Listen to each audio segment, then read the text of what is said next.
கர்த்தருடைய பரிசுத்த நாமத்திற்கு ஸ்தோத்திரம்.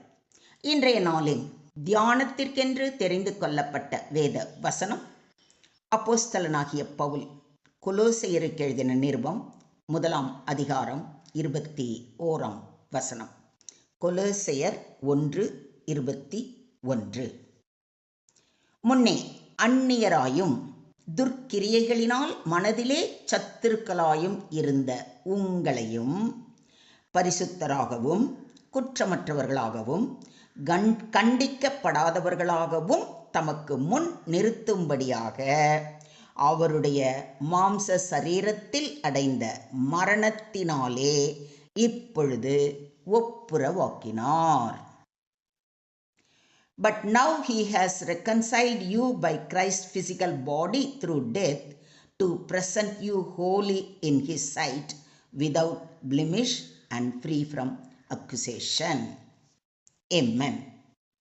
இன்றைய தியான வசனம் அப்போஸ்தலனாகிய பவுல் கொலோசிய மக்களுக்கு எழுதியது. அப்பொழுது சில தவறான போதனைகளை கொண்டு வந்து ரட்சிப்புக்கு கிறிஸ்து மட்டும் போதாது என்று சொல்லிக் கொண்டிருந்தார்கள். அதற்கு பதிலாக பவுல் இயேசு கிறிஸ்துவின் பலியினால் மனிதன் முழுமையாக தேவனோடு ஒப்புரவாக்கப்படுகிறான் என்று வலியுறுத்துகிறார். இது குறித்து சற்று விரிவாக தியானிப்போம். முன்னே அந்நியராயும் என்று சொல்லியிருப்பதை கவனியுங்கள். இதன் அர்த்தம் மனிதன் பாவத்தினால் தேவனிடம் இருந்து பிரிந்து போனவன் என்பதாகும். ஆதாமின் பாவத்தினால் மனித குலம் தேவனுடைய சந்நிதியிலிருந்து தூரமானது. எல்லோரும் பாவம் செய்து தேவ மகிமை அற்றவர்களாகி என்று பவுல் கூறுவதை ரோமர் 3:23 வாசிக்கிறோம். பாவம் மனிதனை தேவனிடம் இருந்து பிரிக்கிறது. வெளிப்படையாக நல்லவர்களாக இருந்தாலும் உள்ளத்தில் தேவனை மறுக்கும் மனநிலை இருந்தால் அது சத்துருத்தன்மை ஆகும். அடுத்ததாக துர்க்கிரியைகளினால் மனதிலே சத்துருக்களாயும் இருந்த என்று சொல்லியிருப்பதை கவனியுங்கள். இங்கு மனதிலே சத்துருக்கள் என்று கூறப்படுவது மிகவும் ஆழமான உண்மை. மனிதன் தேவனை வெறுக்கிறான் என்பது அல்ல, ஆனால் தேவனுடைய சித்தத்திற்கு கீழ்ப்படிவதற்கு மனம் விரும்புவது இல்லை. இதைத்தான் பவுலடிகளார் மாம்ச சிந்தை தேவனுக்கு விரோதமான பகை, அது தேவனுடைய நியாய பிரமாணத்துக்கு கீழ்ப்படியாமலும் கீழ்ப்படியக்கூடாமலும் இருக்கிறது என்று மிக தெளிவாக கூறுவதை ரோமர் 8:7 வாசிக்கிறோம். பொறாமை, கோபம், அசுத்தம், அகந்தை, கீழ்ப்படியாமை போன்ற செயல்கள் மனிதன் தேவனுக்கு எதிரான நிலையில் இருந்ததை காட்டுகின்றன. அவருடைய மாம்ச சரீரத்தில் அடைந்த மரணத்தினாலே, இது இயேசு கிறிஸ்துவின் சிலுவை மரணத்தை குறிக்கிறது. இயேசு உண்மையான மனிதராக இந்த உலகிற்கு வந்து நம்முடைய பாவங்களுக்கு தம்மையே ஜீவ பலியாக ஒப்பு கொடுத்தார். நாம் பாவிகளாயிருக்கையில் கிறிஸ்து நமக்காக மரித்ததினாலே தேவன் நம்மேல் வைத்த தமது அன்பை விளங்க பண்ணுகிறார் என்பதை ரோமர் 5:8 வாசிக்கிறோம்.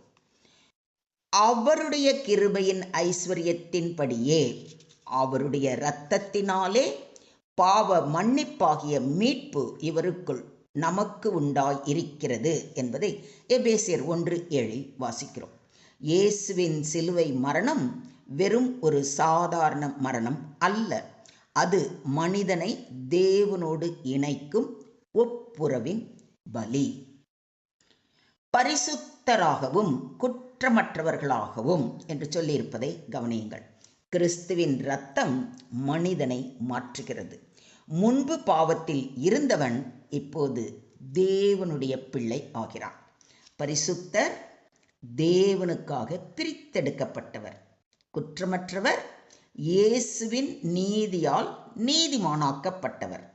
கண்டிக்கப்படாதவர் நியாய தீர்ப்பில் குற்றவாளி அல்ல என அறிவிக்கப்பட்டவர். ஆனபடியால் கிறிஸ்து இயேசுவுக்குட்பட்டவர்களாய் இருந்து மாம்சத்தின்படி நடவாமல் ஆவியின்படியே நடக்கிறவர்களுக்கு ஆக்கினை தீர்ப்பில்லை. எவ்வளோ தெளிவாக பவுலடிகளார் கூறியிருக்கிறார் பாருங்க. இதை ரோமர் 8:1 அறிந்து கொள்கிறோம். மொத்தத்தில் இன்றைய தியான வசனம் மூலம் நாம் கற்றுக்கொள்ளும் பாடம், மனிதனின் பழைய நிலை அந்நியரும் சத்துருவும், அதாவது பாவ வாழ்க்கை, மனதின் எதிர்ப்பு தேவனிடமிருந்து விலகியது.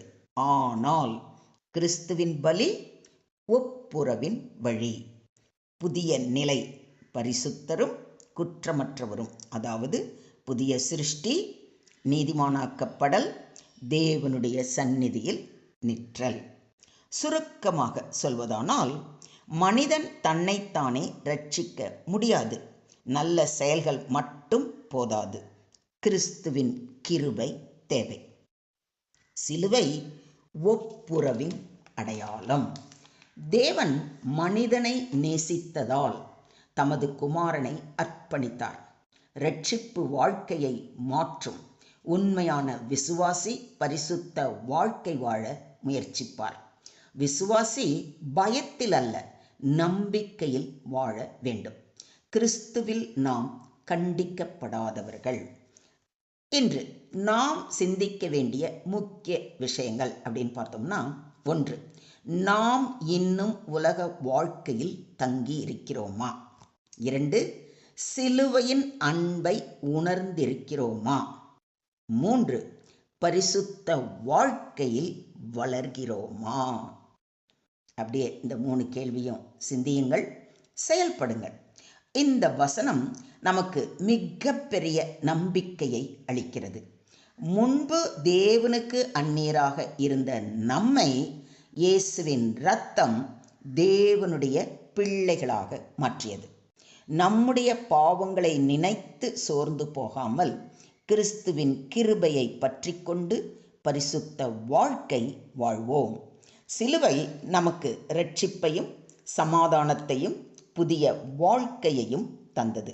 ஆகையால் நாமும் நன்றியுள்ள இருதயத்தோடு தேவனை மகிமைப்படுத்துவோம். என்ன மகிமைப்படுத்துவோமா?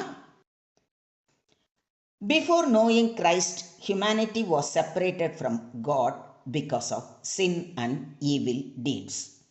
Through the death of Jesus Christ on the cross, God reconciled us to himself. Christ's sacrifice makes believers holy, blameless, and acceptable before God.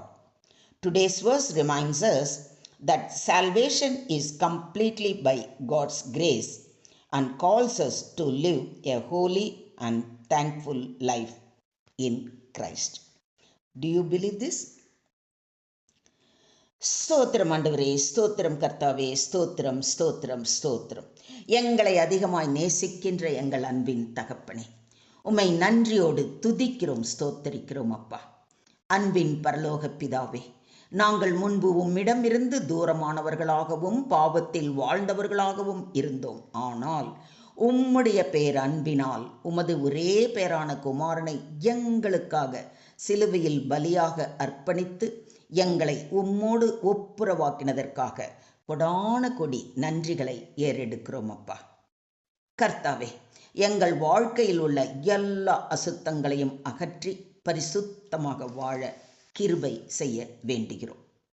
உம்முடைய கிருபையில் நிலைத்திருக்க எங்களை பலப்படுத்தும். குற்ற உணர்ச்சியில் அல்ல, உம்முடைய மன்னிப்பின் நம்பிக்கையில் வாழ கிருபை செய்ய வேண்டுகிறோம். எங்கள் மனதையும் எண்ணங்களையும் உமக்கு பிரியமானவைகளாக மாற்றும். உம்முடைய சந்நிதியில் குற்றமற்றவர்களாய் நிற்கும் நாள் வரை நாங்கள் பரிசுத்தமாய் வாழ கிருபை பெற வேண்டி எங்களை முற்றிலுமாக தாழ்த்தி உம்முடைய கரங்களிலே ஒப்பு கொடுக்கிறோம். நீங்க பொறுப்பெடுத்துக்கோங்க, நீங்க வழி நடத்துங்க. சகல துதி கன மகிமை யாவையும் ஒருவருக்கே செலுத்துகிறோம். மீட்பர் இயேசுவின் மூலம் ஜெபம் கேளும் எங்கள் ஜீவனுள்ள தகப்பனே, ஆமென்.